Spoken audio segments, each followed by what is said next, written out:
नगरी अयोध्या के विकास को लेकर सपा ने भाजपा सरकार को घेरा। सपा नेता व पूर्व राज्य मंत्री पवन पांडे ने कहा कि अयोध्या में समाजवादी पार्टी राम राज्य लाएगी। उन्होंने कहा कि सपा के राष्ट्रीय अध्यक्ष अखिलेश यादव पहले ही कह चुके हैं कि सपा की सरकार आते ही अयोध्या नगर निगम के सारे टैक्स माफ कर दिए जाएंगे। पवन पांडे ने कहा कि भाजपा सरकार की अगर राम के प्रति श्रद्धा है तो अयोध्या के सभी टैक्स फ्री कर दें, तभी सपा मानेगी कि अयोध्या के प्रति भाजपा सरकार की श्रद्धा है। वैसे तो अयोध्या को ठगने का काम जारी है। अयोध्या के नया घाट से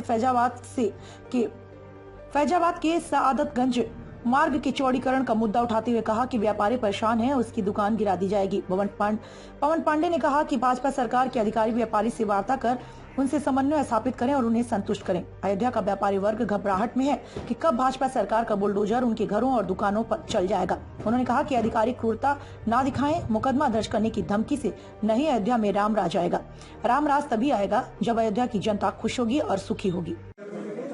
2017 में उत्तर प्रदेश के मुख्यमंत्री के रूप में योगी आदित्यनाथ जी ने शपथ ली थी और तब से लेकर अब तक पता नहीं कितनी बार अयोध्या मुख्यमंत्री जी आ चुके हैं।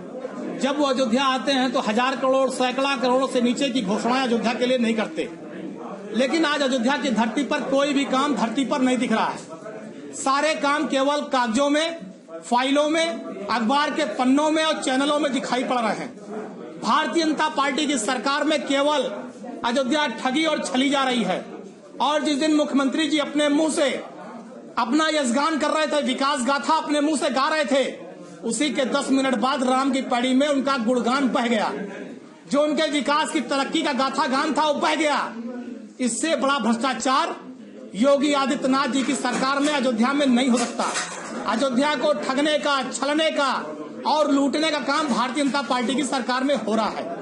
आज इनके नेता बताते हैं हमने अयोध्या में सीवर लाइन दे दिया, हमने अयोध्या में अंडरग्राउंड बिजली केबलिंग दे दिया। मैं चुनौती देकर कह रहा हूं, अंडरग्राउंड बिजली केबलिंग काम अखिलेश जी की सरकार में हुआ, सीवर लाइन काम 2014 में शुरू हुआ। अगर विकास का एजेंडा इनके उसमें था तो अभी तक फैजाबाद शहर में अंडरग्राउंड बिजली केबलिंग काम क्यों नहीं शुरू हुआ, सीवर लाइन का काम क्यों नहीं शुरू हुआ। अयोध्या में मौदा का ओवरब्रिज, फतेहगंज का ओवरब्रिज, दर्शन नगर ओवरब्रिज, फ्लाईओवर, कहीं कोई काम शुरू नहीं हुआ। केवल सारी योजनाएं अखबारों में 1000 करोड़ सैकड़ा करोड़ की हैं। केवल अयोध्या को ठगने का काम, छलने का काम। आज आप बताइए, व्यापारी परेशान, अयोध्या में व्यापारी रो रहा है कब उसके घर पर योगी जी का बुलडोजर चल जाए, कब उसके हाथ में कटोरा हो जाए। गंजा कुटिया धर्मपुर का किसान परेशान, अधिकारी आतंकवादियों जैसा क्रूर व्यवहार कर रहे हैं, मुकदमा लिखने की धमकी देते हैं, वरना जमीन लिखो सरकार के नाम। तो ये सब जो व्यवहार हो रहा है इससे जनता बहुत दुखी है। और समाजवादी पार्टी पूरी तरह से किसानों के साथ, नौजवानों के साथ, व्यापारियों के साथ खड़ी है। हम भारतीय जनता पार्टी को अयोध्या को ठगने और छलने नहीं देंगे। समाजवादी पार्टी अयोध्या विधानसभा, अयोध्या की महान जनता के साथ खड़ी होकर हक और अधिकार की लड़ाई को लड़ेगी और 2022 में जुल्मी, अत्याचारी और ठगने छलने वाली सरकार को हटाने का काम करेंगे। धन्यवाद। उनके दिल में प्यार है और अयोध्या को अगर ठगना है, छलना है तो निरंतर उनकी सरकार का काम जारी है जो चल ही रहा है। देखिए, व्यापारी पूरी तरह परेशान है, दुकानदार लोग परेशान हैं, जिनका मकान है वो परेशान है। सरकार को चाहिए अपने अधिकारियों और वहां रहने वाले लोगों से वार्ता कराए, लोगों को संतुष्ट करे। कोई संतुष्ट नहीं है, लोग परेशान हैं और लोग इस बात की घबराहट में है कि कब योगी जी का बुलडोजर उनकी मकान और दुकान पर चल जाएगा।